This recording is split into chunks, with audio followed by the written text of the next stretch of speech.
Hello guys, today we will talk about how to fix or how to solve the problem of PowerPoint. You will enter to settings.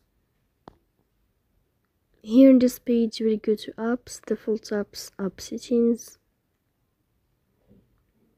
In this page you will go to above on this sign and then you will search about the application of PowerPoint. Here in this page of app info you will click on first stop and you will click OK.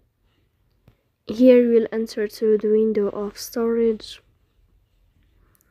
Then we click on clear cache, but pay attention, don't click clear data because that can delete your account. In the end you can turn off your phone and you can wait a moment to turn on your phone again to fix that problem. So please don't forget to support us.